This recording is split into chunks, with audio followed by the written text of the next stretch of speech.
റിവിഷനിലാണ് കാര്യം. നമ്മൾ നോളജ് അത്ര കയറ്റാൻ മാത്രമല്ല അത് യൂട്ടിലൈസ് ചെയ്യാനും കൂടി നമുക്ക് പറ്റണം എന്നുള്ളത് അങ്ങനെ തോന്നി. എങ്ങനെ തുടങ്ങണം, ലൈക്ക് ഞാൻ അങ്ങനെ സീനിയേഴ്സിനോടൊന്നും അങ്ങനെ ചോദിച്ചിട്ടൊന്നും ഉണ്ടായിരുന്നില്ല എന്ത് ചെയ്യണം എന്ന്, അങ്ങനെ അധികം ഒപ്പീനിയൻസ് ഒന്നും എടുത്തിട്ടില്ല.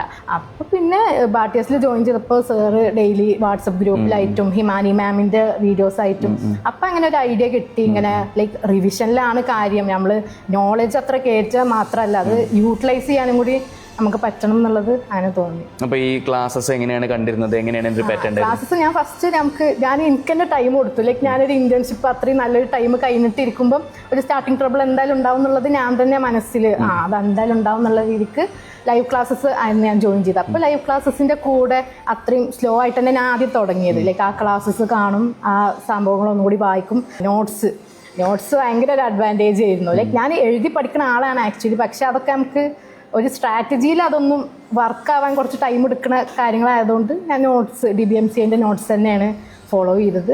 അപ്പോൾ അങ്ങനെ ലൈവ് ക്ലാസ്സസിൻ്റെ കൂടെ കറക്റ്റ് ഒരു കഴിഞ്ഞ ഒക്ടോബർ നവംബർ ആയപ്പോൾ ഞാൻ എല്ലാ ക്ലാസ്സും കണ്ട് കഴിഞ്ഞു.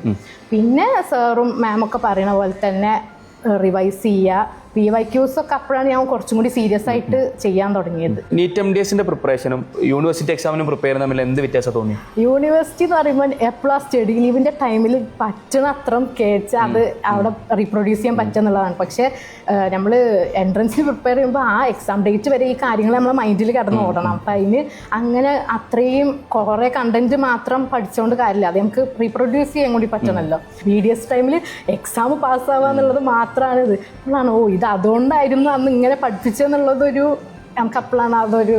അപ്പം അതിന് എനിക്ക് തോന്നി ക്വസ്റ്റ്യൻസ് ഒക്കെ ചെയ്യുമ്പോൾ നമുക്ക് നമ്മൾ ഈ പഠിച്ച കോൺസെപ്റ്റ് ഇങ്ങനെയാണ് ഉപയോഗിക്കേണ്ടതെന്നുള്ളൊരു റിയലൈസേഷൻ നമുക്ക് അപ്പോഴാണ് കിട്ടുന്നത് തോന്നുന്നു.